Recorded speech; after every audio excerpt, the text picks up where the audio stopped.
Ayan mga lods, 135 Yamaha, mag-overhaul tayo. Bali sundan nyo lang yung step by step natin. Siyempre alam nyo na naman paano magkalas ng cylinder head, ibabaw, tapos yung body sa pagkakalas. Kaya tuturo ko sa inyo bawat pesa ngayon, pagkakalas nitong makina. Inuna natin dyan, siyempre block. Tapos kasi ang sira nito, ito connecting rod oh. Ayan oh. Ayan, ito ang sira niya, taas baba yan oh. Taas baba siya. Sige, magkakalas na tayo. Para din lang siyang RS100 oh. Kalas tayo nito. Yan, sa neutral light, kalasin natin. Ayun ang mga lods, nakalasan natin oh. Pero wala siyang stopper kasi nakasukdur siya. Kumbaga cover lang siya mga lods. Alright. Tapos, magkalas tayo dito. May lock siya dito sa cambio. Yung C-clip. Yan, C-clip to. Yan oh. Kaya yung minsan, pag nawala to, nabutaw yung cambio, nasala. Nasala sa kabila, natulak. Yan, may washer. Oh, yan. Alright. Tapos, dito naman tayo sa side, mga lods. O yan. Nandiyan na tayo sa siding. Kalasin ang kicker, gamit ang Allen wrench dito. Ganitong Allen ang gagamitin nyo mga lods. So, 8mm.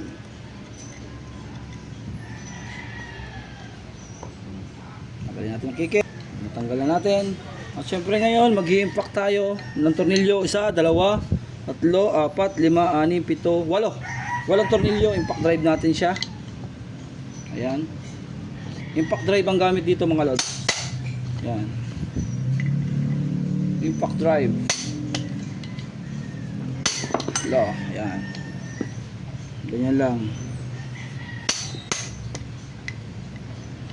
Alright. Okay, forward na natin pagtatanggal. Ayan. Alisin na natin ang cover. Alright. Ayan na. Kalasin natin yung kicker. Yung spring oh. Humihila lang yan. Humihila lang din. Yan. Tapos kalasin natin to. 4 na 8mm sa clutch. Sa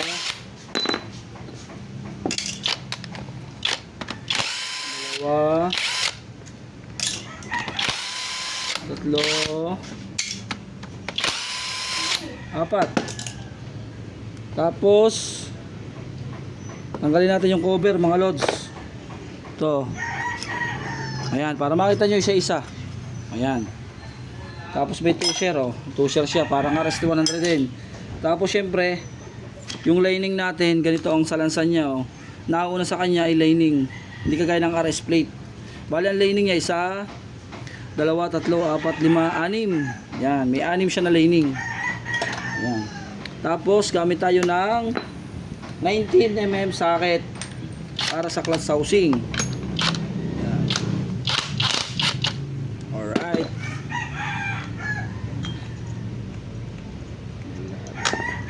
May washer. Ito yung washer niya oh. Tapos may washer din siya dito. Ayan. Tapos ayan, nauga na to. Re-rematchin na natin yung clutch housing para walang kauga-uga oh. Ang lakas oh. Re-rematchin na tayo nito. Tapos yan. Tanggalin natin to. Ang washer nga pala nito sa dulo makapal. Yung nasa gitna manipis. Kaya hindi kayo magkakamali. Tapos meron tong anting-anting mga lods kung andito pa. Tingnan natin yung anting-anting kung nandito pa mga lods. Kailangan to ay meron. Kasi napakahalaga nito. Yung bulitas kasi. Ayun. Ito yung sinasabi ko.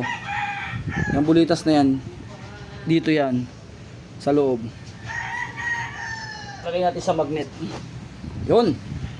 Siyempre magtanggal tayo ng circlip mga lods dito sa idle gear. Yun. Tapos magkabila ang washer yan mga lods. Ayun o. Tapos tanggalin natin ang change pedal, shaft, main shaft, yung ano, shafting or change shaft ang tawag. Mga lods. Ayan.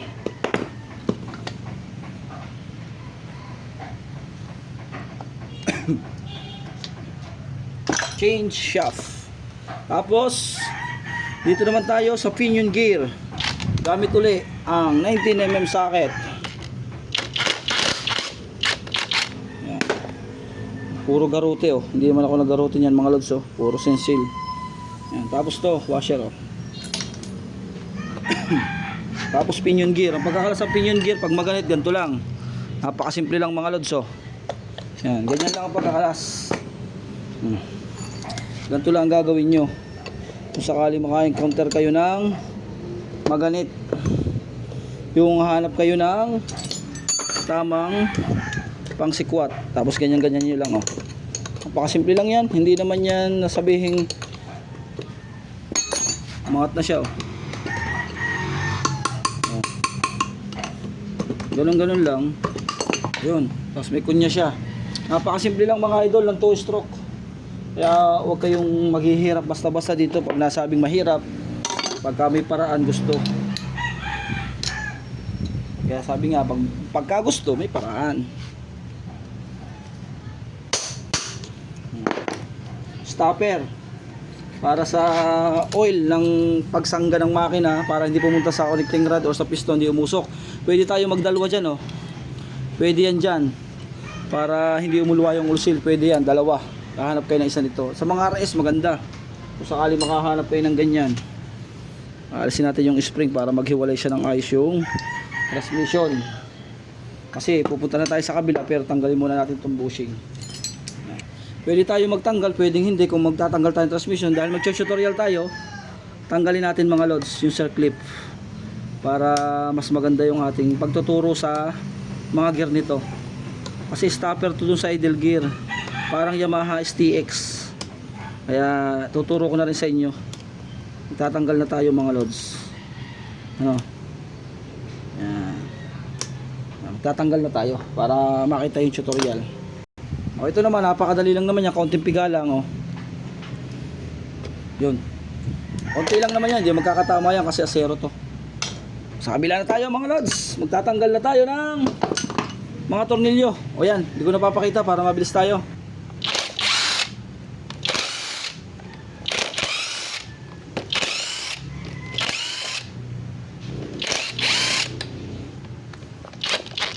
Kaya hindi ko na siya ini-impact mga lods kasi maganda naman yung talim ko, bago. Ngayon mga lods oh, kinakalasan natin.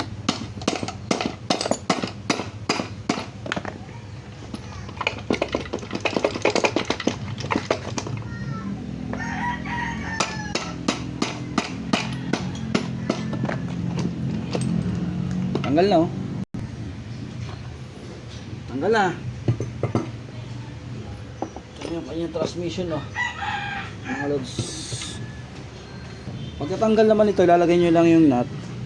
Yung pantay. Tapos taktak nyo lang. Siyempre, make sure na hindi kayo may ipit or wala nakasagabal para ipalo dito sa kahoy.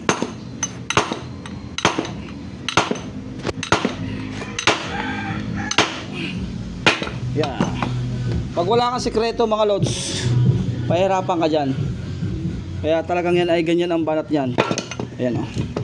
Yung talagang sekreto nyan mga lods para hindi mabusalsal yan.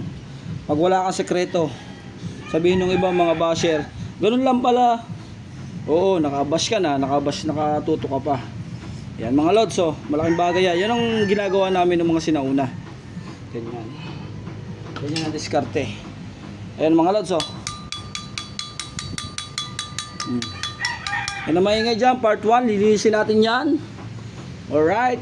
Magkaiba nga pala sila ng bearing 6205, 6304. Ang bearing po ng Yamaha RXT 135 ay 6205.